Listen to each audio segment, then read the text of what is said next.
नमस्कार मित्रांनो, एक्झाम जागर या एज्युकेशन यूट्यूब प्लॅटफॉर्मवर तुम्हा सर्वांचं पुन्हा एकदा स्वागत आहे.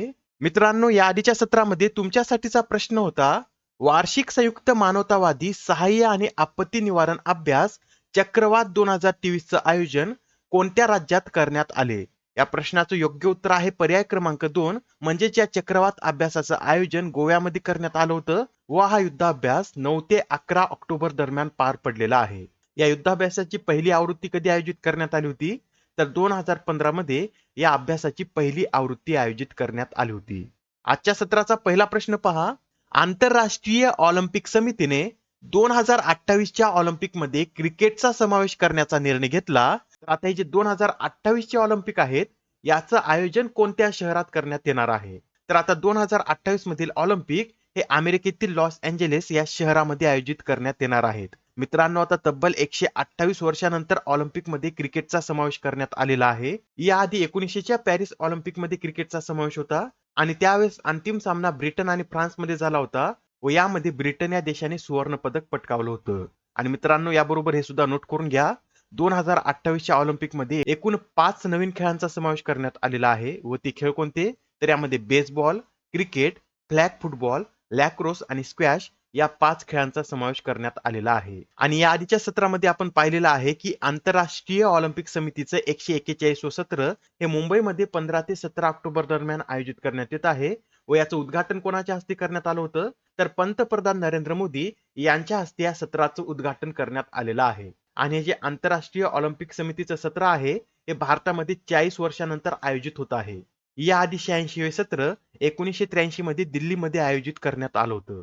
आता ही जी आंतरराष्ट्रीय ऑलिम्पिक समिती आहे याची स्थापना कधी करण्यात आली होती? तर 23 जून 1894 मध्ये याची स्थापना करण्यात आलेली आहे. याचं मुख्यालय स्वित्झर्लंड मध्ये लॉसने येथे आहे व सध्या थॉमस बाक हे या कमिटीचे अध्यक्ष आहेत. प्रश्न क्रमांक दुसरा पहा. इंडियन ओशन रिम असोसिएशनच्या 23व्या मंत्री परिषद बैठकीचं आयोजन कोणत्या शहरात करण्यात आले? तर आता इंडियन ओशन रिम असोसिएशनच्या 23व्या मंत्री परिषद बैठकीचं आयोजन हे कोलंबो या शहरामध्ये करण्यात आलेलं आहे व या बैठकी दरम्यानच श्रीलंका या देशाने इंडियन ओशन रिम असोसिएशनचे अध्यक्षपद सुद्धा स्वीकारलेलं आहे. आणि आता श्रीलंका 2023 ते 2025 या कालावधीत या संघटनेचा अध्यक्ष असेल. याआधी 2021 ते 2023 पर्यंत बांगलादेश हा या संघटनेचा अध्यक्ष होता. मित्रांनो, आता जी इंडियन ओशन रिम असोसिएशन आहे याची निर्मिती कधी करण्यात आलेली आहे? तर 7 मार्च 1997 मध्ये याची स्थापना करण्यात आलेली आहे आणि सध्या याचे 23 देश सदस्य आहेत तर 11 देश हे संवाद भागीदार आहेत. आणि याचं सचिवालय कुठे आहे? तर मॉरिशस येथे या संघटनेचं सचिवालय आहे. प्रश्न क्रमांक तिसरा पहा. कोणाच्या हस्ते व्हिएतनाम या देशामध्ये रवींद्रनाथ टागोरांच्या पुतळ्याचे अनावरण करण्यात आले?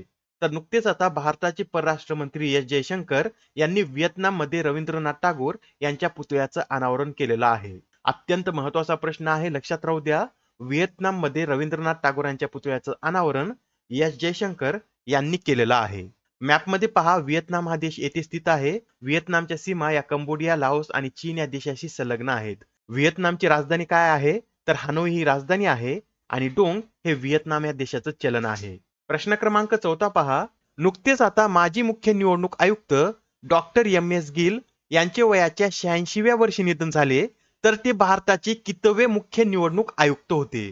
तर आता हे जे डॉक्टर एम एस गिल आहेत हे भारताचे 11वे मुख्य निवडणूक आयुक्त होते. मित्रांनो, त्यांनी 1996 ते 2001 या कालावधीत मुख्य निवडणूक आयुक्त म्हणून कार्य केलेलं आहे. त्यांची नियुक्ती टी एन शेषन यांच्या निवृत्तीनंतर करण्यात आली होती. त्यानंतर गिल हे 2004 मध्ये काँग्रेसच्या तिकिटावर राज्यसभेवर सुद्धा निवडून आले होते आणि 2008 मध्ये त्यांनी केंद्रीय क्रीडा मंत्री म्हणून देखील कार्य केलेलं आहे व त्यांना 2000 साली पद्मविभूषण या पुरस्काराने देखील सन्मानित करण्यात आलं होतं. बरं, सध्या 25वे मुख्य निवडणूक आयुक्त कोण आहेत? तर राजीव कुमार हे सध्या 25वे मुख्य निवडणूक आयुक्त आहेत. आणि भारतीय निवडणूक आयोगाची स्थापना कधी करण्यात आली होती? तर 25 जानेवारी 1950 मध्ये याची स्थापना करण्यात आली होती. याचं मुख्यालय नवी दिल्ली येथे आहे व भारतीय निवडणूक आयोगाचे पहिले मुख्य निवडणूक आयुक्त हे सुकुमार सेन होते. प्रश्न क्रमांक 5 पहा. अलीकडे चर्चेत असलेला पद्मा हा पूल कोणत्या देशात स्थित आहे? तर आता हा जो पद्मा पूल आहे हा बांगलादेशामधील पूल आहे व नुकतंच आता या पुलाचं अनावरण पंतप्रधान शेख हसीना यांच्या हस्ते करण्यात आलेला आहे. आणि हा जो पूल आहे हा बांगलादेशातील सर्वात लांब रेल्वे लिंक पूल ठरलेला आहे. याची एकूण लांबी किती आहे? तर 82 किलोमीटर इतकी या पुलाची लांबी आहे.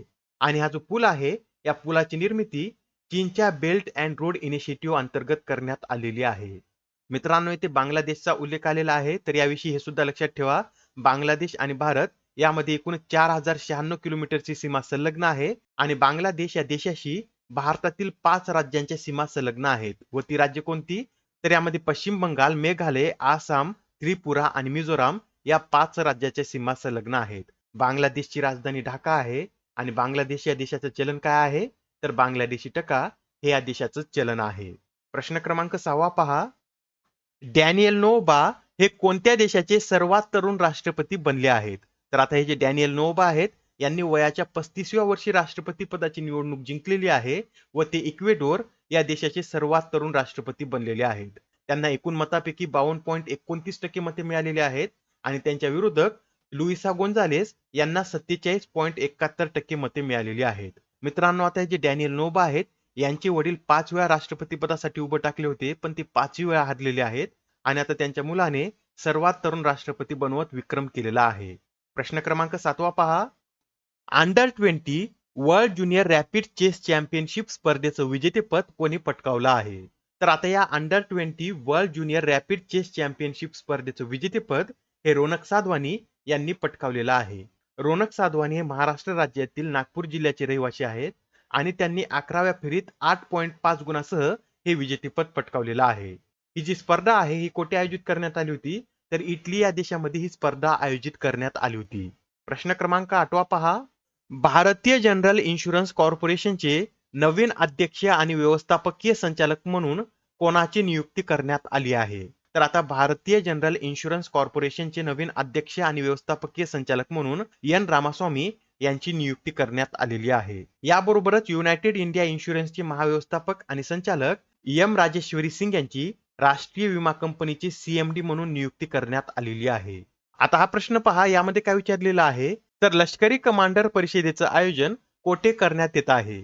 या प्रश्नाचं योग्य उत्तर आहे पर्याय क्रमांक 2, म्हणजेच दिल्लीमध्ये या लष्करी कमांडर परिषदेचं आयोजन 16 तारखेपासून करण्यात येत आहे आणि ही परिषद 20 ऑक्टोबर पर्यंत चालणार आहे. आजच्या सत्रामधील शेवटचा प्रश्न पहा.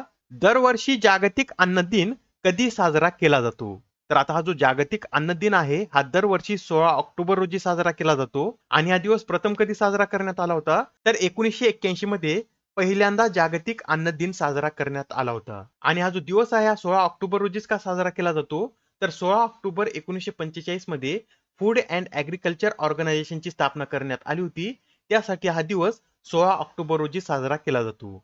यावेळी या दिवसाची थीम काय आहे? तर water is life, water is food, leave no one behind अशी यावेळी या दिवसाची थीम आहे. आणि मित्रांनो, हे जे FAO आहे याचं मुख्यालय कुठे आहे? तर इटली मधील रोम येथे याचं मुख्यालय आहे.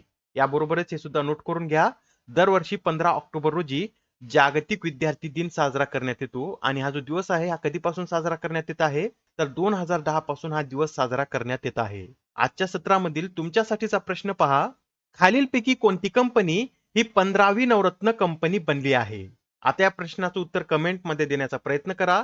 उत्तर चुकलं तरी काही हरकत नाही, कारण ज्यावेळेस तुम्हाला या प्रश्नाचं योग्य उत्तर माहित होईल त्यावेळेस हा प्रश्न तुमच्या दीर्घकाळापर्यंत लक्षात राहतो. तर आता पुढच्या सत्रामध्ये पुन्हा भेटूया. धन्यवाद.